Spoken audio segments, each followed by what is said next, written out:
Hey friends, welcome to my channel, NBC Lifestyles Diary. My name is Marie. I live in New York.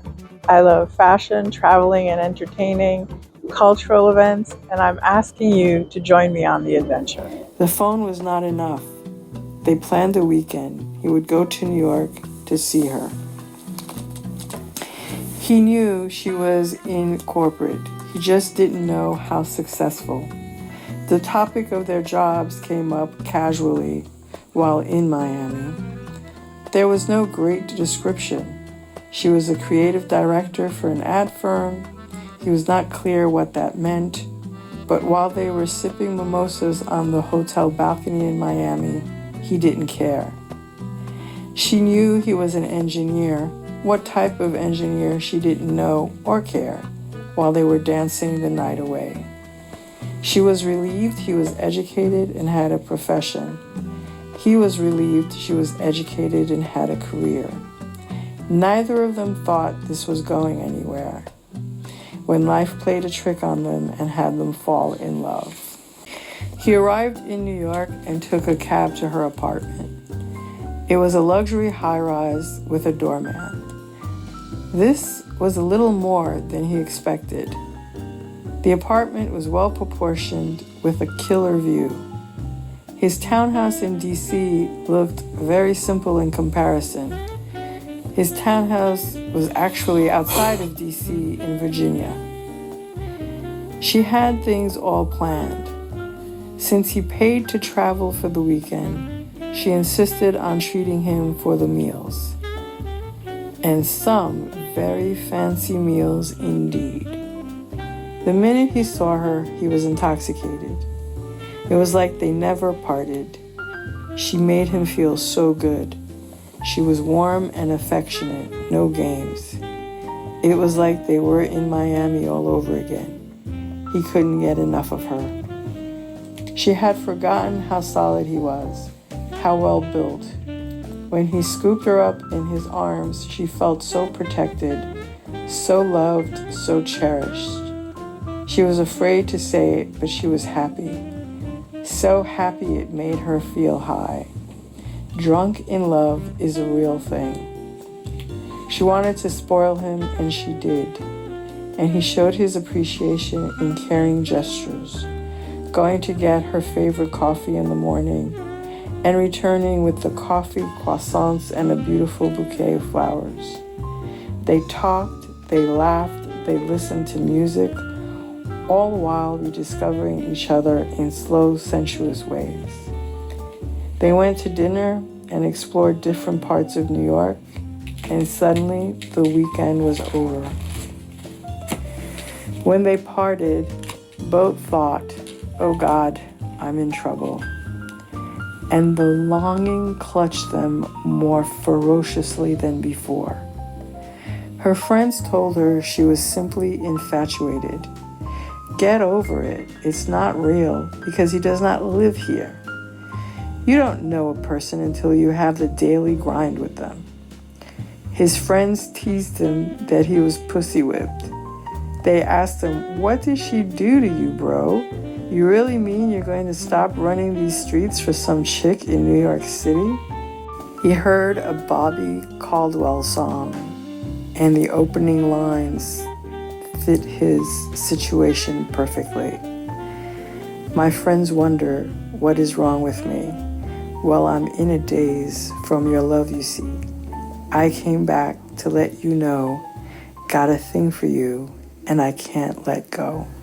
He picked her up from the train station and took her to the townhouse. He was embarrassed. It was so bare. It wasn't as comfortable as her place, and suddenly he saw his home through her eyes. His place was pretty basic. A single dude lived here. She didn't notice his place. She was just glad to see him and be in his arms.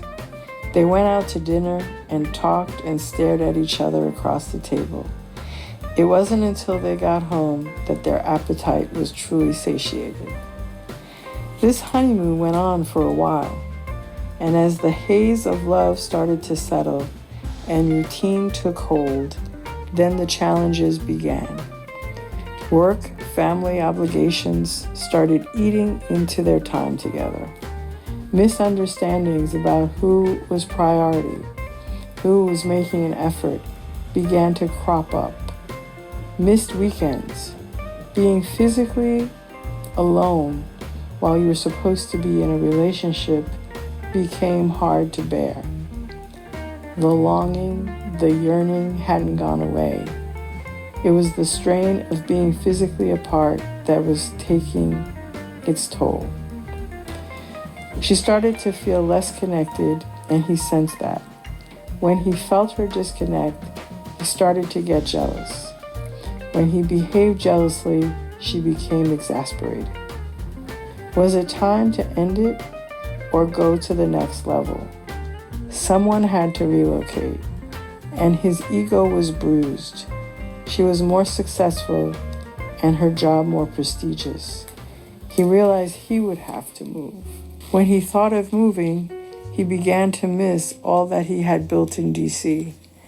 His friends, his career, his family. He felt a big part of his identity slipping away. She wondered how they would make it work. She wasn't cut out for this long-distance love. She wanted her man close. She wanted him in her bed and feeling the warmth of his body as she went to sleep. He would have to make the move. He had more flexibility in working remotely or even finding a better opportunity in New York City. But she didn't want to ask him. She didn't know if she was really in love or ready to live with someone. The tension between them grew as they found themselves in an unfulfilling place. One weekend, when he was in New York City insisting to come over, it came to a head. She was working on a big project and it was consuming her time. She had warned him this wouldn't be a good weekend because of all her deadlines. He insisted. He felt that work had kept them apart long enough, and he yearned to see her and hear her laughter. He longed for her touch. She reluctantly agreed, but she made it clear how important this project was and that it was her priority. He arrived and they barely had breakfast together. The weekend flew by and she was barely there. He was hurt. He understood deadlines, but he didn't think she would miss the weekend. His hurt turned to anger and a feeling of rejection. On Sunday night, before he returned home, he expressed his disappointment. And in his hurt, his anger rose, and he suggested they call it off. It was unsustainable. She was stung. She was trying, but she thought he understood. And here it was, the male ego dominating everything. He insisted on coming up. He stated he understood her pressures, but he just missed her. She reluctantly agreed, and this was her reward. In anger, she told him to grow up, and she didn't need his little boy behavior. She had a job with significant responsibilities, and if he couldn't handle that, then maybe they should end it. Silence as they glared at each other. They parted, both angry and hurt. And no time for discussion. He had to catch his flight. She hadn't spoken to him for a week. When the project finished and she could think, she realized things had escalated way too quickly and words were exchanged in anger. She felt she had been too harsh. She called him to apologize, and as she anticipated the sound of his voice and his greeting, an unfamiliar voice answered the phone.